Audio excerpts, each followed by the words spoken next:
ಕರ್ನಾಟಕ ರಾಜ್ಯದ ಹವಾಮಾನ ಮುನ್ಸೂಚನೆ. ನಾನು CS ಪಾಟೀಲ್, ಹವಾಮಾನ ಇಲಾಖೆ, ಬೆಂಗಳೂರು. ನಾನು ಮುಂದಿನ 7 ದಿನಗಳವರೆಗೆ ಕರ್ನಾಟಕ ರಾಜ್ಯದ ಹವಾಮಾನದ ಮುನ್ಸೂಚನೆಯನ್ನು ಸಂಕ್ಷಿಪ್ತವಾಗಿ ವಿವರಿಸುತ್ತೇನೆ.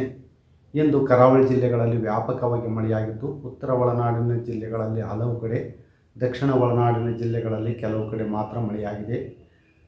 ಪ್ರಮುಖವಾಗಿ ಹೊನ್ನಾವರನಲ್ಲಿ 13 ಸೆಂಟಿಮೀಟರ್, ಮಂಕಿ ಉತ್ತರ ಕನ್ನಡ ಜಿಲ್ಲೆಯಲ್ಲಿ 10 ಸೆಂಟಿಮೀಟರ್, ಕಾರವಾರನಲ್ಲಿ 9 ಸೆಂಟಿಮೀಟರ್, ಕೆಂಬಾವಿ ಯಾದಗಿರಿ ಜಿಲ್ಲೆಯಲ್ಲಿ 4 ಸೆಂಟಿಮೀಟರ್, ಆಗುಂಬೆಯಲ್ಲಿ ಕೂಡ 4 ಸೆಂಟಿಮೀಟರ್ ಮಳೆಯಾಗಿದೆ. ಕರಾವಳಿ ಜಿಲ್ಲೆಗಳಲ್ಲಿ ಜೂನ್ 29ರಿಂದ ಜುಲೈ 5ರವರೆಗೆ ವ್ಯಾಪಕವಾಗಿ ಮಳೆಯಾಗುವ ಹೆಚ್ಚಿನ ಸಾಧ್ಯತೆ ಇದೆ. ಉತ್ತರ ಕನ್ನಡ, ಉಡುಪಿ ಹಾಗೂ ದಕ್ಷಿಣ ಕನ್ನಡ ಜಿಲ್ಲೆಗಳ ಕೆಲವು ಕಡೆ ಭಾರೀ ಹಾಗೂ ಅತಿ ಭಾರೀ ಮಳೆಯಾಗುವ ಸಾಧ್ಯತೆ ಇದ್ದು,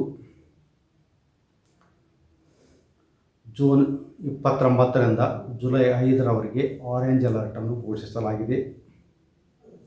ಬೆಳಗಾವಿ, ಧಾರವಾಡ, ಶಿವಮೊಗ್ಗ, ಚಿಕ್ಕಮಗಳೂರು, ಹಾಸನ ಹಾಗೂ ಕೊಡಗು ಜಿಲ್ಲೆಗಳ ಕೆಲವು ಕಡೆ ಭಾರೀ ಮಳೆಯಾಗುವ ಸಾಧ್ಯತೆ ಇದ್ದು, ಜೂನ್ 29ರಿಂದ ಜುಲೈ 5ರವರೆಗೆ ಯೆಲ್ಲೋ ಅಲರ್ಟನ್ನು ಘೋಷಿಸಲಾಗಿದೆ. ಬೆಂಗಳೂರಿನಲ್ಲಿ ಜೂನ್ 29ರಿಂದ ಜುಲೈ 5ರವರೆಗೆ ಕೆಲವು ಕಡೆ ಹಗುರದಿಂದ ಸಾಧಾರಣವಾಗಿ ಮಳೆಯಾಗುವ ಹೆಚ್ಚಿನ ಸಾಧ್ಯತೆ ಇದೆ. If you like this video, ಬೇಗ ಲೈಕ್ ಮಾಡಿ, ಕಾಮೆಂಟ್ ಮಾಡಿ, ಶೇರ್ ಮಾಡಿ ಹಾಗೂ ಯೋಯೋ ಟಿವಿ ಕನ್ನಡವನ್ನು ಸಬ್ಸ್ಕ್ರೈಬ್ ಮಾಡಿ.